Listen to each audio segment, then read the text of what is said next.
नहीं, देखिए, निश्चित रूप से ये सतत प्रक्रिया है। भवन बनना, भवनों की, पुराने भवनों की रिपेयर होना, ये सतत प्रक्रिया है। कोई भी आदमी 100% परफेक्ट नहीं कह सकता कि 100% सब कुछ है, लेकिन सरकार का दायित्व होता है कि वो समय समय के ऊपर इनका सर्वे कराए और सर्वे करा करके अत्यावश्यक जहां हो वहां पर उस बजट का इस्तेमाल करे। तो लेकिन यहां तो हो क्या रहा है, न तो सर्वे हुआ 1.5 साल में, केवल कांग्रेस को गाली, कांग्रेस की योजनाओं को बंद करना, कांग्रेस के किए गए कामों की जांचें कराना, अनर्गल बयानबाजी। इसके अलावा क्या हुआ आप बताइए? 2 साल में शिक्षा में क्या हुआ? एक टीचर की भर्ती हुई हो तो बता दीजिए, एक भवन का 1 रुपया कोई दिया हो तो बता दीजिए। मंत्री जी ने पहले दिन आनंद फानन में कह दिया कि बजट में हमने इनके लिए 159-60 करोड़ रुपए दे दिए, लेकिन पता लगा कि वो तो स्वीकृति जारी नहीं हुई थी, प्रशासनिक स्वीकृति नहीं हुई। वित्तीय स्वीकृति, टेंडर और काम होना तो बाद की बात है, 12 महीने पहले वो काम नहीं होंगे अभी भी। और आज कल फैसला लिया गया है। मुझे अच्छा लगता हम सबको कि मुख्यमंत्री जी ये कहते हैं कि जितने भी जनोपयोगी भवन हैं, चाहे वो विद्यालय हों, सीएससी, पीएससी, हॉस्पिटल, कॉलेज, जो भी जनोपयोगी भवन हों, उनकी हम लोग मरम्मत कराएंगे और उसके लिए हम बेसिस पैकेज की घोषणा करते हैं। उन्होंने क्या कहा? 5 साल में कांग्रेस के शासन में, यानी 6 साल में जो भवन बने हैं उनकी हम जांच कराएंगे।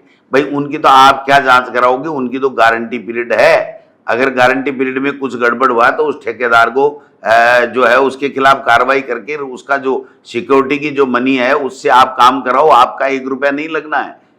किसी भवन की बनाए हुए की जांच कराना, उसकी गुणवत्ता की जांच कराना एक विषय है, लेकिन अगर वो सुरक्षित नहीं है तो उसको सुरक्षित बनाना और लोगों को सुरक्षित स्थान पर पहुंचा करके सुविधाएं उपलब्ध कराना, ये दीगर काम है। इस विषय के ऊपर 1 रुपये एक बात नहीं बोलेंगे।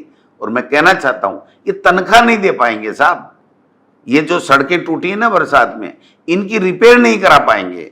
जो भवन जो पानी से टपक रहा है जिस भवनों में, उनकी रिपेयर नहीं करा पाएंगे।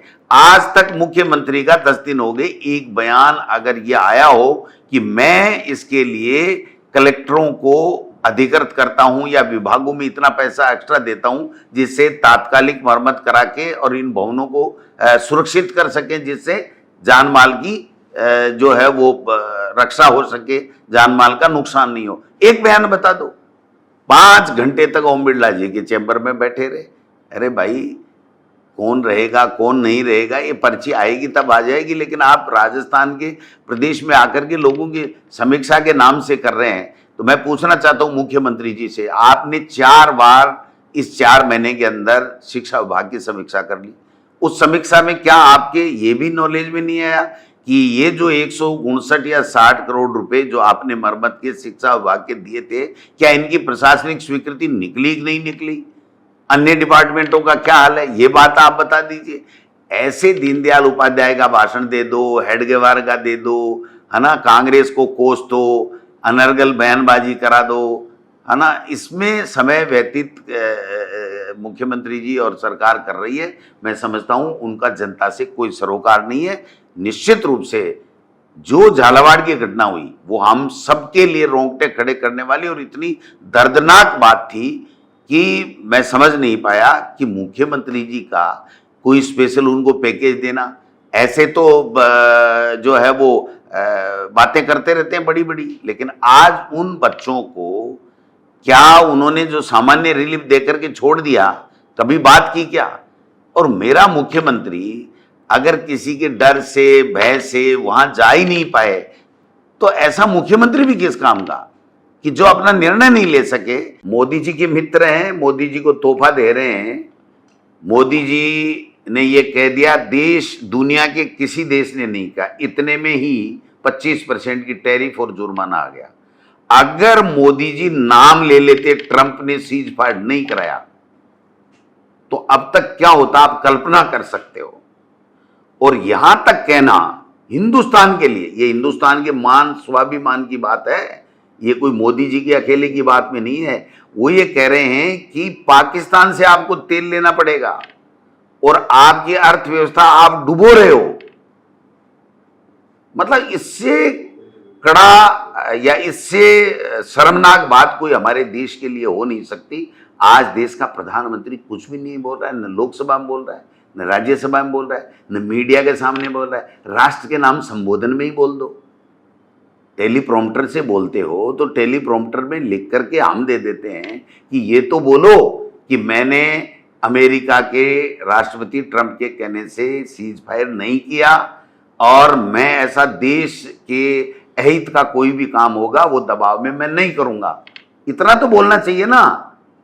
जो लाल आंखें दिखा रहे थे अमेरिका में लव लेटर लिखना बंद करो और है ना सीधा पाकिस्तान के एक के बदले 10 आतंकवादी अगर करते हैं तो लेके आओ, और वो बातें कहाँ गई, वो कहाँ गए वो जुमले?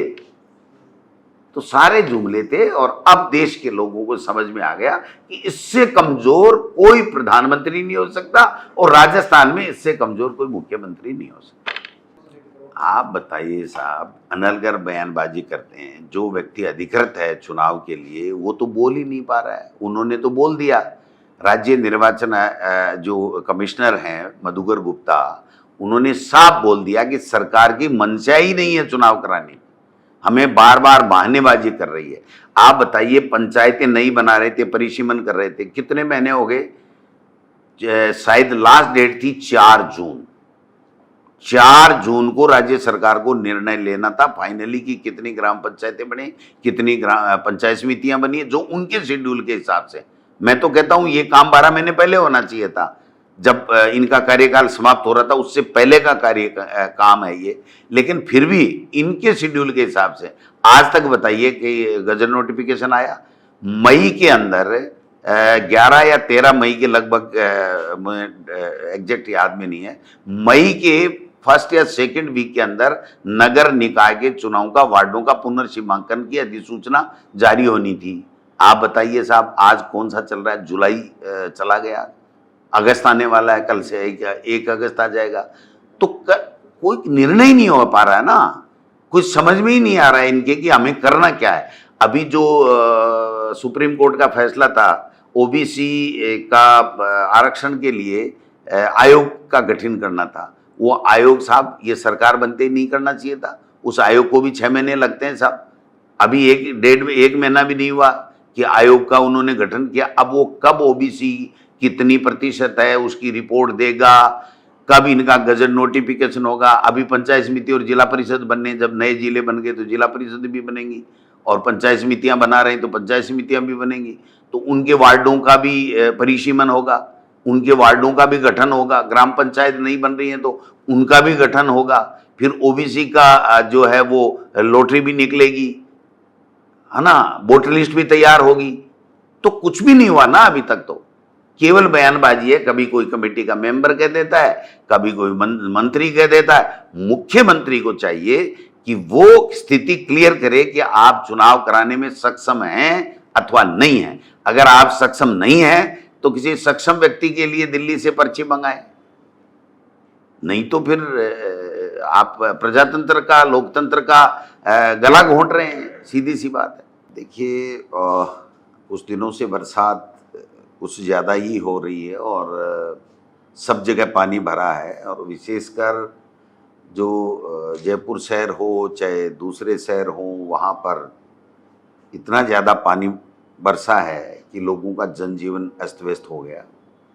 और ऐसे में हम सब लोगों का कर्तव्य बनता है कि हम कैसे लोग सुचारू अपना जीवन जी सकें, इसके लिए हमें प्रयास करना चाहिए। और विशेष रूप से सरकार से लोग उम्मीद करते हैं, लेकिन सरकार अपनी हाजिरी, राजस्थान की सरकार दिल्ली में दे रही है और वहाँ पर मंत्रियों से, मुख्यमंत्री जी से, प्रधानमंत्रियों से और लोकसभा अध्यक्ष से 6-6 घंटे मुख्यमंत्री जी मिलकर अपना समय व्यतीत कर रहे हैं। लेकिन यहाँ राजस्थान में कोई संभालने वाला नहीं है, और जो ढीला शासन इस राजस्थान में चल रहा है, कोई ब्यूरोक्रेट्स फील्ड में नहीं है, कोई अधिकारी फील्ड में नहीं है, केवल बयानबाजी के आधार के ऊपर यहाँ पर शासन चल रहा है। आपने देखा होगा कि कितनी तेज बरसात में पूरा जनजीवन अस्त व्यस्त कल जयपुर का हो गया, और मुख्यमंत्री जी आए और 100 गाड़ियों के काफिले के साथ वहाँ अपनी रील बनवा रहे थे। तो ये दुर्भाग्य है। ऐसे समय में मुख्यमंत्री जी को, मंत्रियों को जिलों में जा कर के व्यवस्थाओं का जायजा लेना चाहिए, कैसे सुचारू जीवन चल सके, जनजीवन कैसे सामान्य हो और लोगों को तकलीफें नहीं हो। इस तरीके से मैं समझता हूँ कि जो काम होना चाहिए वो राजस्थान में नहीं हो रहा है। ये हमारा दुर्भाग्य है कि हमारे मुख्यमंत्री जी का समय या तो सीएमआर में गुजरता है या फिर अगर वो कहीं जाते हैं तो वो दिल्ली अपने आकाओं की हाजिरी में जरूर चले जाते हैं, लेकिन आम लोगों की पीड़ा से उनको कोई सरोकार नहीं। ये तो बड़ा विचित्र बात है कि मतलब प्रज्ञा सिंह के पक्ष में कोर्ट का फैसला आया तब तो देश की जीत, भगवान की जीत और न्याय मिला, और यही कोई व्यक्ति माइनॉरिटी का होता तो फिर इनके बयान दूसरे होते। प्रज्ञा सिंह के बारे में कोर्ट की जो भी बात है उसके बारे में मैं नहीं जाऊंगा, लेकिन इन्हीं की अदालत, यही फैसला सुनाने वाले, यही मुलजिम, तो हम क्या इसके ऊपर टिप्पणी कर सकते हैं? आप समझ सकते हैं।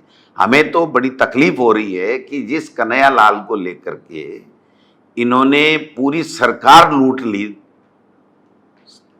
धार्मिक ध्रुवीकरण करके, और उस कन्हैया लाल का 3 साल बाद में भी एनआईए कोर्ट ने कोई फैसला नहीं दिया है, न्याय नहीं दिला पाई उस परिवार को, तो समझा जा सकता है कि इनका अपना अस्त्र केवल पूरा का पूरा अपने खुद के लिए काम करता है और कांग्रेस को बदनाम करने के लिए करता है। यही बात मैं कहना चाहूँगा।